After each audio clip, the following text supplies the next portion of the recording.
Thank you for being here. Oh, well, thanks for having me. This is a treat. So we were talking the other day. You said something that really stuck with me over the weekend. You said, so we've got autonomy, we've got artificial intelligence, electrification. There is so much happening in human mobility today. And you said there will be more change in the next 5 years than in the last 50. That's exactly what we Explain believe. that. Well, if you think about even a car that is on the road today, and you look at a car 5 years ago, the amount of connectivity you have, the technology, everything that's coming to you being delivered, the safety system. So we see tremendous change already, but then when you look at what I believe we're at the foundational level when we look at connectivity. You know, we've been with OnStar for 20 years. We've had over 1.2 billion interactions with customers. Billion over that period of time. But again, what we can bring into the car now that we have 4G LTE, I really think it opens it up. And so there's a lot that we have coming in that space. When you look at electrification with the Bolt EV and being able to go over 200 miles on a charge and getting that vehicle at an affordable price, that's changing the industry. And then when you think about self-driving cars and really being able to not only give back some time, because I think that's the currency that we're all looking for, but then also really reduce incidents. You know, in 2014, there were almost 33,000 traffic fatalities. And being able to put a technology out that really starts to change that dramatically, it really takes us to a better place. And then sharing also. I mean, customers are looking at how do they value their time and their convenience. Sharing, especially in urban areas, allows you to take away a lot of pain points. So all of those things, and they combine in different ways, is going to drive tremendous change. Now, a vehicle, and we'll get into the Bolt here, a product cycle is what, 5 to 7, 8 years? When you think about the rapidity of technological progress, the advancements that Jan was just outlining, how do you factor that into your design cycles, to your innovation groups, to the manufacturing itself?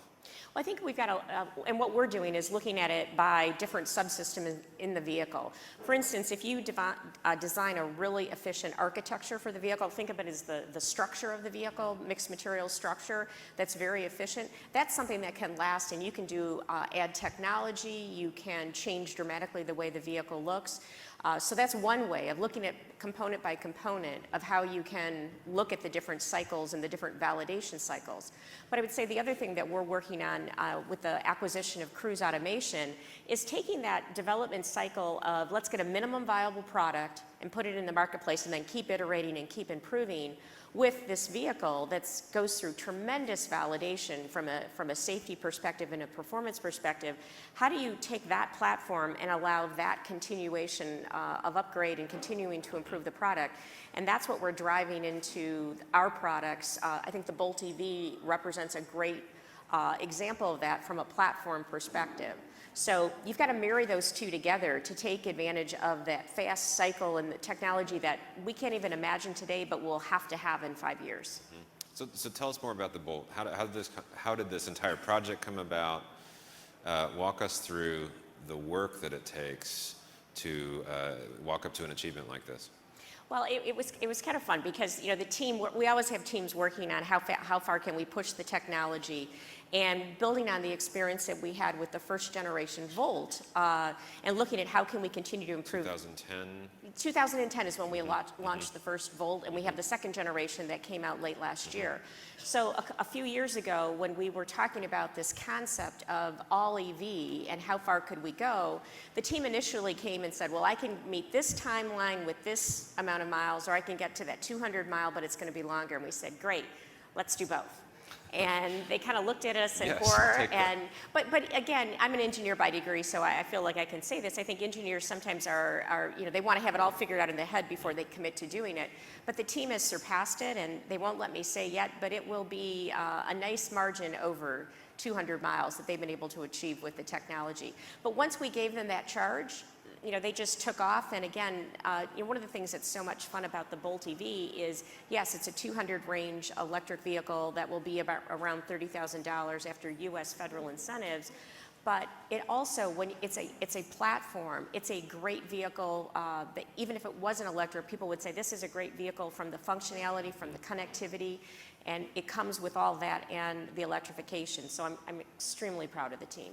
I want to talk a little bit about the psychological threshold of that 200 miles. There was a 2013 study that found 9% of Americans would be comfortable with an EV at a 100-mile range. But you jump to 200 and suddenly 70% of the population can wrap their mind around that kind of car. How significant a technological challenge is that to get to bridge that delta? Well, I think you're right, and I think the customer being comfortable with it and not having range anxiety is key. When we were developing the first generation Volt that was just under 40 miles on a charge, we looked at that, and 80% of most Americans in their commute travel less than 25 miles, and so that's when we knew that that was a milestone. But to have no generation that you can use from a gasoline engine. Past that, you have to get to that 200 mark, and it is that that range anxiety piece of because there's other things that affect the electric vehicle performance of temperature, whether extreme cold or extreme heat, and a lot of it is what the energy that you're using to keep yourself comfortable within the cabin, and so it's an important number. That's why we gave the team the challenge. And I think it's this continued evolution we're seeing, or development of batteries, where we want to get the size of the battery down, the energy density up, and the cost down.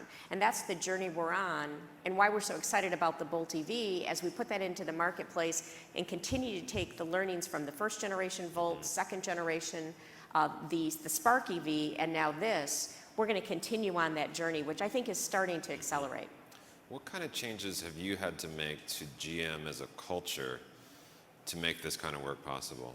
This is a big change in mindset. These are a lot of disparate teams that have to come together for these very lofty goals. Well, I think, when you look at a vehicle, we're integrating 30,000 parts into it, working with our supply base. One of the things that I knew, being a lifer at General Motors, is second generation lifer, is we have great people at the company. And so, yes, over the last couple years, just due to normal attrition and people retiring, 25% of the General Motors workforce is new in the last 2 years. And that's a global number of our salaried workforce. So we have a lot of new people coming in, but then the talent and what it takes, because to really know how to do a vehicle and to integrate it and to optimize it, it takes a couple generations. And so we have that kind of expertise partnering with people who are bringing in new skill sets and new technology. And it really is giving them the freedom to go do. It's not, once we, the team was a little nervous when we said do both, 10 seconds later they were figuring out how to do it. So I find the culture really welcomes that challenge, and frankly, that's when General Motors is at its best. So in 2008, President Obama actually talked about, or actually 2 years later, the Volt actually as one of the reasons that GM deserved the bailout. Was there a particular learning? Was there something very specific about the Volt that actually could carry you forward and gave you that hope that you could press ahead into a product like this? Definitely, the knowledge and the team, and it really even stemmed back from a couple decades earlier with the EV1, and that we had continued work from a electrification, from a battery development perspective, working with key partners. But I would also say through that period, we knew, and we know today, and we're very committed, that electrification is going to be a huge part of the solution from a climate change and having cars, really not have a negative impact on the environment. And so it was that commitment all the way through, and I think, part of that was the significance of the role that we could play on that journey with some proof points we were able to demonstrate. I want to talk a little bit about the batteries themselves, because we don't get the sort of Moore's Law rapid improvements in performance, and you mentioned heat and cold as large factors there. Walk us through what it takes, because we were also just talking about the every system in the car is different. The AC, the driver comfort, all of the different pieces that live in the cabin are actually run in a different way as well. So again, I think we haven't seen, and I think that's one of the things that people have thought. When you look at some of the mandates around the world, I think there are times where people, especially in China, I think they thought we would have the development a lot more quickly, although I think we're starting to see some progress there. But a lot of it is in the chemistry. In addition to the work that we do with LG from a lithium-ion battery perspective, we're also working with several startups and several universities, because I do think there's this evolutionary path we've been on that hasn't been as fast as people thought, but I still think there's different chemistries and technologies that will allow us to advance electrification in, I'll say, the medium to long term, which I think is important to make sure we can get that successfully across the portfolio. So this is not something that we say in 2 years it'll be X% better. It's iterative. No, I mean, we saw considerable improvement. I mean, when you look, just as an example, the first generation Volt to the second generation, we're able to take significant cost out, significant size out, and go from, I think, around a high 30s to low 50s from a miles per charge. And so, but that was over, about a 5-year period. And so it isn't as rapid as we want, but I still am committed, and I think we will see, at some point the curve will change. We've been looking at some pictures here, if we can put those back up, of the battery lab. Hello? There we go. So explain these chambers. These are sort of fascinating. Well, again, I'm not the expert from the battery lab perspective, but I mean, we do have, we believe, one of the largest battery labs to do the development work, to be able to put them in chamber and to take them to extreme cold, extreme heat, see how they perform, which allows us to test the chemistry. And then you start to do that from a battery cell, from a battery pack perspective, and that's what we use this facility for, to really, even though we work with a supplier, we own the intellectual property of the chemistry of our cells. Okay, so we have a $30,000 car, goes 200 miles. What about or more? Talk about the charging infrastructure. So all of that is great, but if we can't go charge up, or it's difficult to get into the home, how do we extend that and bring the infrastructure into the communities themselves?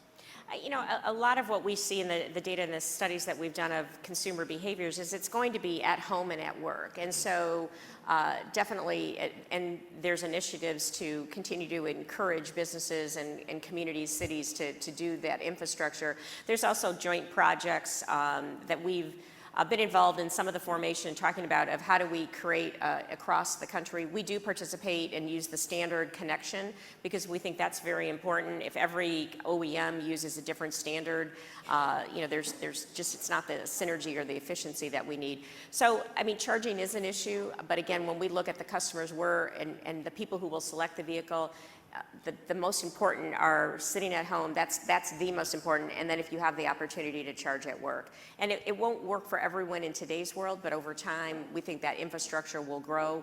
I think that's something that governments across the globe can help with too. So since you've announced your plans for the Bolt, Tesla has announced the Model 3. Publicly, they have said they've got pre-orders for almost 400,000 vehicles. You were talking about public availability of the Bolt for later this year. Is that still the plan? Yes. And seeing these numbers, seeing the sort of attention around this car, what does that do to your thinking about the release? Well, I think it's great. I mean, I think because, the fact that so many people have an interest in an all-electric vehicle and the capability of the vehicle, I think when we look at the Bolt EV and the functionality of that vehicle, the fact that it can seat 5 people comfortably, the connectivity, I'm excited about the interest overall, and I think as people have exposure to the Bolt, that will only increase. And what about capacity and obviously the manufacturing infrastructure that you have? Tesla has not been great about hitting deadlines. What does that do for you? Is there a particular advantage with the dealerships, with the ability to get? We think so. I mean, we're going to be building the Bolt in a plant where we can totally flex how many we need based on customer demand, because we'll have that opportunity with the other products that are in that facility. And we think the dealers are a very important part of providing the vehicle, making sure people understand the technical nature of the vehicle, and having that relationship in the community. So we have an extremely strong dealership network across the country and frankly the globe, and we'll leverage that. I want to shift into autonomy. Okay. And a little bit of building on what Jan and Cade were talking about. Explain where we are in this cycle. Talk about what kind of technologies exist in the car, how are we as drivers going to account for and experience these kinds of technologies? And where are we in the grand scheme of a self-driving car? Sure. You know, I think if you step back for a minute and you look at, if you've driven a relatively new car today, for instance, our Cadillac CT6, if you get into that vehicle, it's got automatic collision detection. If there's something in front, it will stop you if you're going to, back into something, and even senses perpendicularly. So think about when you're in a parking lot and you're next to a panel van and you're kind of looking to edge back, it will let you know that there's something coming even though you can't see it. When you're on the road, we're keeping you in the lane with the pulses in the seat. As well as tracking to the lines of the road. So there's so much that's, I'll say, the building blocks of knowing how to drive or to build up to autonomous. But the key thing you need to know from an autonomous is if the human isn't driving the vehicle, you need to know precisely where you're at. It's got to be much more accurate than the map tools we use today. You need to know within centimeters of exactly where you're at on the road. And you need to know then what's going on around you, and those two in a very dynamic sense. And then through that, you need to be able to pick your path. And so that was what we found, that we thought Cruise Automation was very advanced in their work, because that's their sole mission of really, with the right sensors, understanding exactly where you are on the road, the mapping that needs to be done for that, and then very dynamically understanding as the dog runs out, as the stroller runs out, as the pedestrian's walking across, as somebody jams on their brakes, being able to sense all that and have the car respond no different or hopefully better than a human driver would. I mean, a great example of that, and I just had the opportunity to drive in our Bolt EV vehicle that we have on the roads of San Francisco last Friday. And a great example was, I watched as we went through a yellow light. And think about all of us when we're driving. You come to a yellow light, it's when you notice the light turned yellow, and then you make a decision, do I stop or do I go through? And generally a lot of us speed up if we're gonna go through. Well, the autonomous vehicle can look at it and say, I know precisely when the light turned yellow, I know how long it's going to be yellow, I can make a calculation of do I stop, or at my current speed, do I go through? And think about the safety of that. So that's the kind of place that we're going to. And I work so for... today, what does the Bolt do with that yellow light situation? Well, if it's got the cruise technology, it's going to make that sense, and it will determine if it can safely take you through the intersection before the light turns red. So I think that that's the place we're going to. And I've worked for a car company for 36 years, as you said, second generation. I love to drive, but if I'm in bumper to bumper traffic, I'm not experiencing the driving that I like to do. So I think when we look at it and putting the customer at the center of how do we remove pain points, make it safer, and still people have the opportunity to drive when they want, I think it's just really responding to what the customer wants. So there seems to be a bit of a philosophical divide, even in the theories around how these kinds of cars ought to be designed, and handoff seems to be that issue, even as you just described. Is there a general philosophy that you have around, does this car even have a steering wheel? Is there an intermediate moment? When does the machine take over, and when does the human in charge? Well, I think right now, whatever we're trying to establish, and we're working both at the federal level with NHTSA as well as with local, state, and city governments, is how do you define safe? How do you certify, how do you demonstrate that the autonomous vehicle, the system running and making those decisions for you, is safe? And so we think, and actually, the way NHTSA has worked this is they've put together a framework. They've said that the computer system can be the driver, but we still got to be able to validate safety. They're encouraging state and cities to allow experiments to go on, and we're actually actively working with NHTSA and others to define it, because it's not just miles. I mean, I can accumulate autonomous miles by going out west and driving on long, straight, abandoned roads and accumulate millions and millions of miles.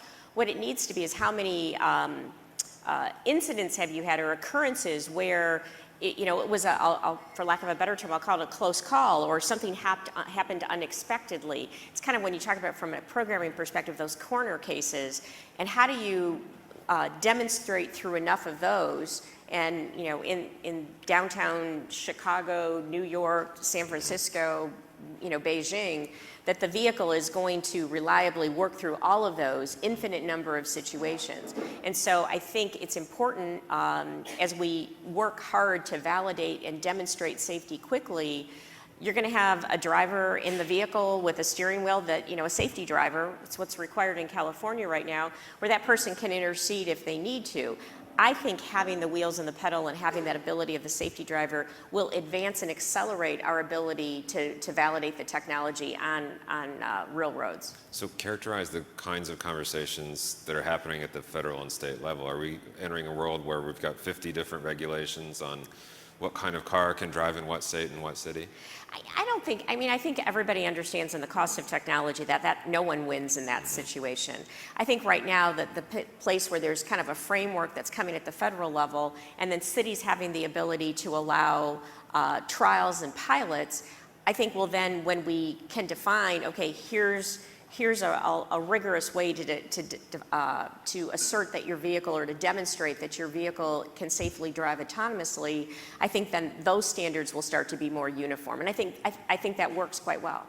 And the technology itself, is this proprietary to General Motors, or is this shared, or is there a bridge between the two?